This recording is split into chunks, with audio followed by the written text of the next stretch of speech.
Welcome back to the Jainus studies. ఈ వీడియోలో మనం 8th క్లాస్ టెక్స్ట్ బుక్లోని మరొక అంశాన్ని, సోషల్ టెక్స్ట్ బుక్లోని మరొక ముఖ్యమైన పాయింట్ గురించి మనం తెలుసుకుందాం.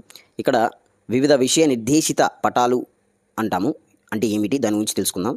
విషయ నిర్దేశిత అంటే థీమ్ ఏంటి, ఆ పటంలో థీమ్ ఏంటి తెలియజేసే పటాలే థీమాటిక్ పటాలు. ఫర్ ఎగ్జాంపుల్ చూడండి, ఒక ప్రాంత నైసర్గిక రూపం ఉంది.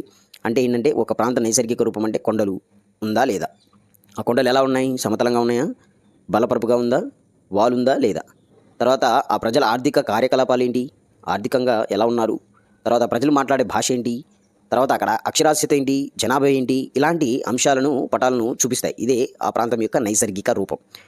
సాధారణంగా ఒక పటం యొక్క విషయం అంశాన్ని కేంద్రీకరిస్తుంది. ఇప్పుడు ఏదైనా ఒక పటం ఒకే విషయాన్ని, ఒకే అంశాన్ని కేంద్రీకరిస్తూ చూపించే పటాలను ఏమంటారంటే విషయ నిర్దేశిత. అంటే ఒక విషయాన్ని నిర్దేశిస్తుంది, అది ఒకే విషయం గురించి చెప్తుంది, ఒకే అంశం గురించి చెప్తుంది.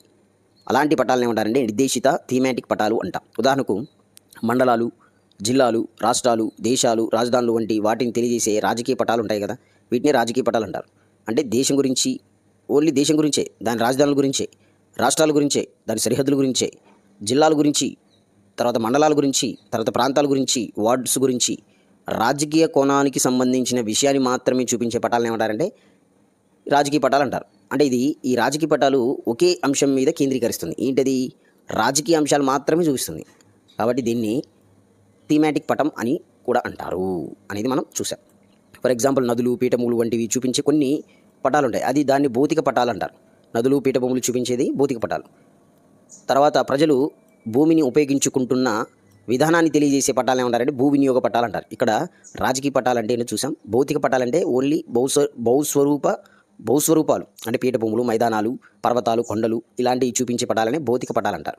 భూ వినియోగ పటాలంటే ప్రజలు భూమిని ఉపయోగించే భూముల గురించి తెలియజేసే పటాలు.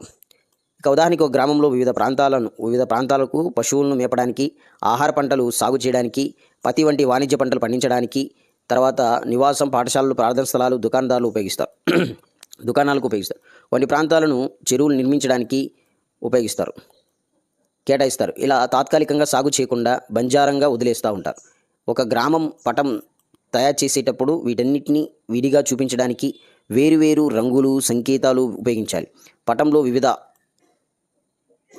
వివిధ ఆచ్ఛేదన, భూ వినియోగాన్ని తెలియజేసే రంగుల వివరాలు కూడా ఇలా ఉంటాయి. అంటే ఒక ప్రాంతాన్ని, ఒక పల్లెటూరిని చూపించేటప్పుడు అక్కడ రకరకాల విషయాలను చూపించడానికి రకరకాల రంగులతో ఉపయోగిస్తారు